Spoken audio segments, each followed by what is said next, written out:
থাকবে না। আমি নিশ্চিতভাবে বলতে চাই আপনাদের লাগবে না, আমার কাছে কোনো শতক লাগবে না। আপনার আমার হৃদয়ের সম্পর্ক থাকবে, বিশ্বকার সম্পর্ক থাকবে। আমি যদি আল্লাহ এবং নির্বাচিত যদি হই তাহলে প্রথমে যেমন কাহারকে একটি মডেল থানা বানাবো। মানুষকে বলতে চাই, আমি যদি নির্বাচিত হই তাহলে বীরগঞ্জের সকল চাঁদাবাজকে বীরগঞ্জে থাকতে চেষ্টা করা। সেই সঙ্গে বলতে চাই, বীরগঞ্জের যত মাদক ব্যবসা আছে সব মাদক ব্যবসা বন্ধ হয়ে যাবে।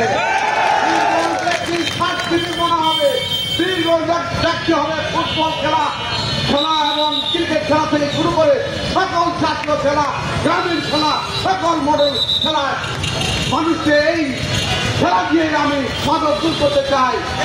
আমি যদি নির্বাচিত হই বীরগঞ্জের মানুষের কাছে বলতে চাই, আমি এইটি করব এবং সেই সঙ্গে আজকে আমাদের হেলথের সমস্যা, সেই হেলথ আমাদের স্বাস্থ্য ব্যবস্থা 50 সদস্য আছে, আমি 200 করব।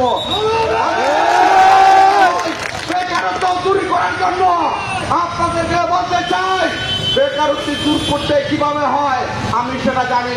আজকে আমি বলতে চাই, আজকে আমাদের কারিগরি শিক্ষার মাধ্যমে সকল বেকারত্ব আমি দূর করবো ইনশাআল্লাহ। বীরগঞ্জ কারণে মানুষ হয় আপনাদের কাছে বলতে চাই, আমার মনের ইজ্জতার সম্পর্ক আমি চাই বীরগঞ্জে একটি প্রাইভেট মেডিকেল হবে এবং আমি এটা বলতে চাই, আমার নিজের এটা বিশ্বাসিত ইচ্ছা। আপনাদের কাছে বলতে চাই, আপনারা যদি আমাকে নির্বাচিত করেন, আপনাদের মানুষ আপনাদের ভাই হয়ে থাকবো, আমি এমপি হয়ে থাকতে চাই না। আপনাদের আল্লাহ তাআলা যদি আপনাকে নির্বাচিত করে তাহলে, এবং সকল ক্ষেত্রে আপনারা জানেন আমার প্রিয় নেতা তারেক রহমান বলেছেন ফ্যামিলি কার্ড দিবেন জাতীয়ভাবে। সারা বাংলাদেশে যত পরিবার আছে সেখানে আওয়ামী লীগ বিএনপি কোথাও থাকবে না, একটি করে ফ্যামিলি কার্ড সবাই পাবে।